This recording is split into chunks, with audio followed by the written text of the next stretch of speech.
Thanks for tuning in. I just wanted to say this video is originally going to be just like a squirrel hunting video of me taking that dog out in the daytime just to see what he does.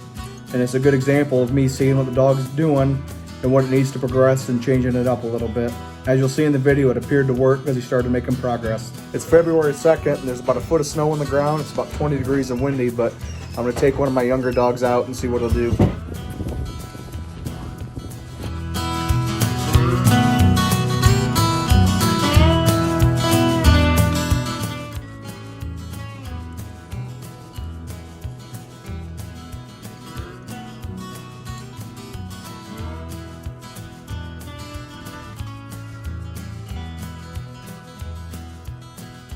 Got the wind in my face. He's probably about 150 yards up that way. He just took off with his nose in the air, so he must smell something. He usually hunts pretty close until he gets a little more comfortable in the woods. And after about 5 or 10 minutes or so, he'll take off.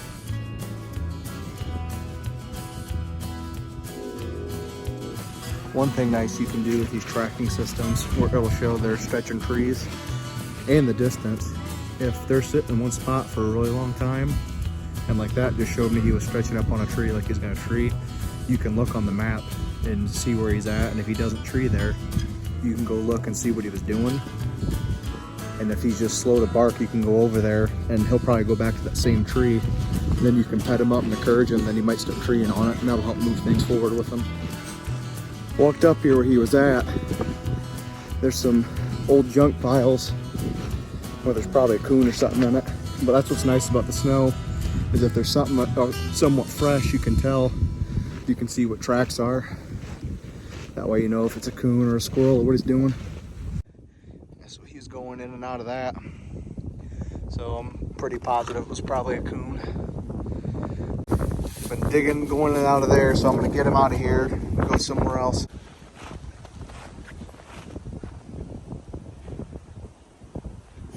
If he is showing more interest in coon, what I might do is I got one of those dead coon from the other night from that last video of Jack's. Might go out and get that, lay a drag with it, hang it up in a tree and see if he'll tree it on his own.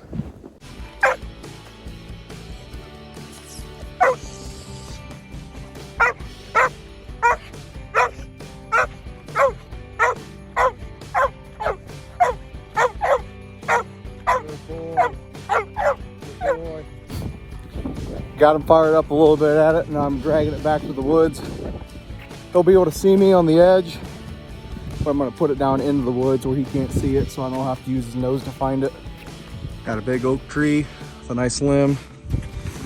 Make sure when you're laying the drag, not ideal tracking conditions obviously, but I'm not just gonna leave them set all winter.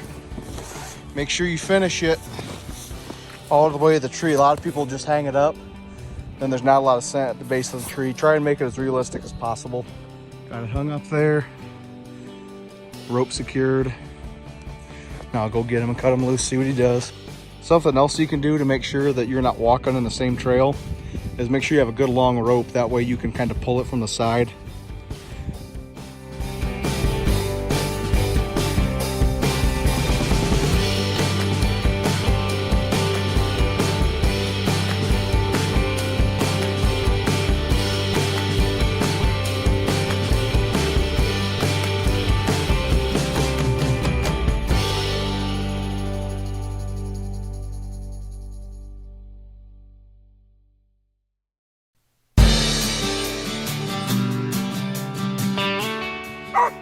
Good boy.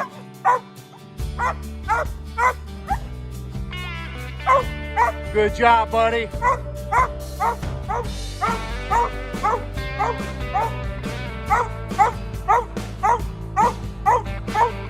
Good boy.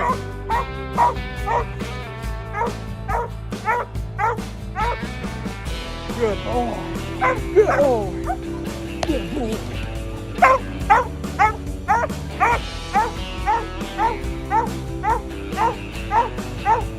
He stretched up on the tree and barked once, and then he just went off and started hunting. So I went in and got him treeing good on it. I'll tie him back since he's real good and fired up now. I'll drag it off a ways again, cut him loose and see if he'll tree on it.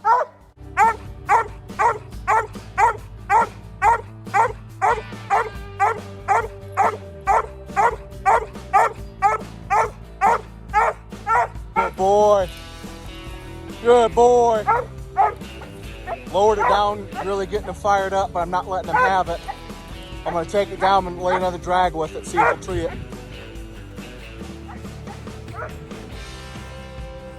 Dragging it away from him now. Go hang it up, see if we'll actually run it and tree it this time. Get him fired up a little bit again, and I'll cut him loose. Hopefully he goes and trees it. Oh boy. Go get him, buddy. Go get him, Smoke.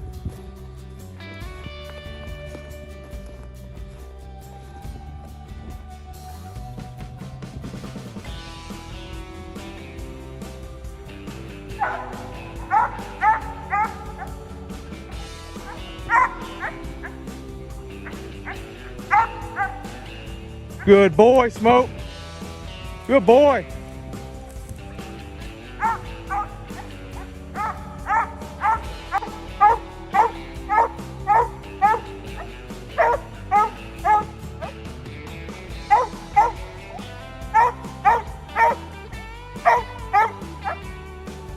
Good boy. Come here. Come here. Yeah. Good job, buddy.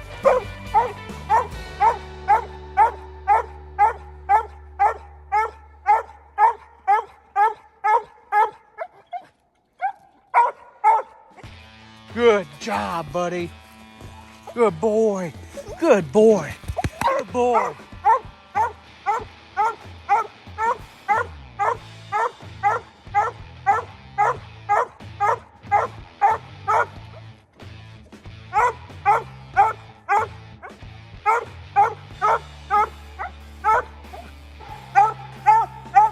He did a little bit better on this one. I obviously still not ideal. So I'll give him a little bit of a taste of it, but then I'm gonna take it from him, lay another drag. This was a little bit of improvement. I drug it a little ways further, and I've waited 5 or 10 minutes or so, let him calm down some. So I'll go back and recut him and see if he'll tree it. As soon as I got back, he jerked and busted the tree down he was tied to, so he still has the leash attached to him.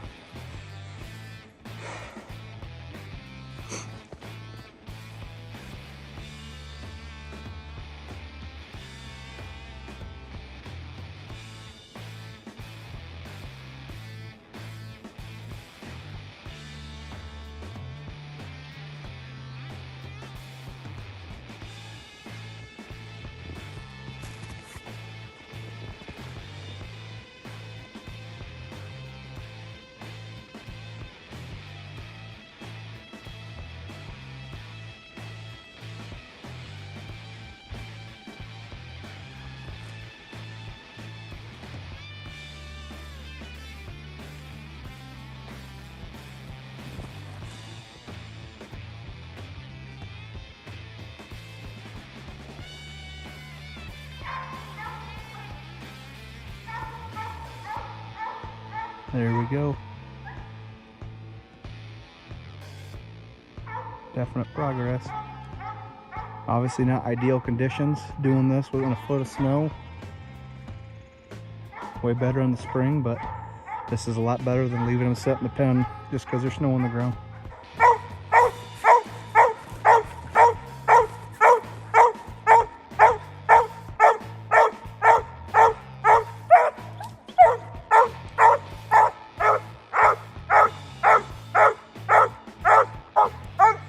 Says he did a pretty good job on this one. I'm gonna let him tree it for quite a while, tie him up, and then I'll let him chew on it for quite a bit. And then that'll be all for today. That way we end on a good note. Good boy. Good boy, Smoke. Yeah. Good boy. Yeah. Good boy.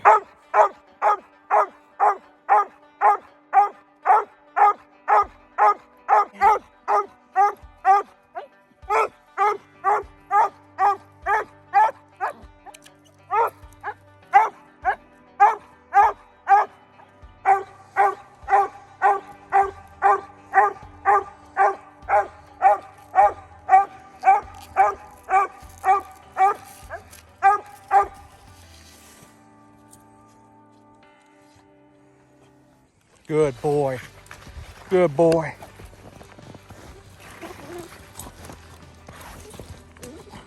So that's just one thing I like doing this time of year. When coon aren't moving very good, if you have a dog that's not finished, or if you're trying to figure one out. I wanted him more to be a squirrel dog because my best squirrel dog, Sheppy, she's 9 years old. So I'm looking to get something younger going. But of course, like a lot of my dogs, they seem to prefer coon, which is fine. I'll just have to keep getting dogs until I get a good squirrel dog. I'd rather have them do one or the other, at least turn out some way instead of just being worthless like some of them do. He's not spoiled at all, is he? We got another box today. Going through. A lot of people ask me when the best time of year is to start a dog, or what age is best to take a pup to the woods or start a dog, and there's no concrete answer. Every dog is different. Some dogs start real early, like Jax was running a tree on his own at 5 months old. That's Coon, he was running a tree on his own. And other dogs don't start until they're closer to 2. It just, every breed's different, every individual dog is different. But I like hunting them all the time as much as you can, because that way you know if the dog's going to turn out or has a chance to turn out, you give it the best chance to. Obviously today the conditions aren't the best for any dog, let alone an untrained dog, but it's still good to get them out into the woods so they can kind of develop on their own. It's a good chance to get a good reading on your dog too. I got him to be mostly a squirrel dog, hoping he would turn out for squirrel. And when I was walking him around today, I could see in the snow where there's fresh squirrel tracks and nuts sitting on the snow, and he would just run by it, not paying any attention to it. But anytime there'd be like a hole or anything where there could be like a downfall or some trash where you could see coon tracks and you know it's more of a coon area, he was more interested in that. So instead of pushing him real hard on squirrel when the weather's this bad, you can do stuff to just move the dial forward, help him progress. Because if he starts on coon and he gets tree and coon really good, then it's easier to switch to squirrel, and vice versa. If there's a dog you want to coon hunt and it's not doing anything, but it starts treeing squirrels, once you get them understanding how to use their nose, follow and finish a track and tree something, you can kind of adjust what they do. And most dogs, if they can do that, you can hunt them on both coon and squirrel. This time of year, I really get into training pretty much as soon as the coon season's over with and squirrel season's over with.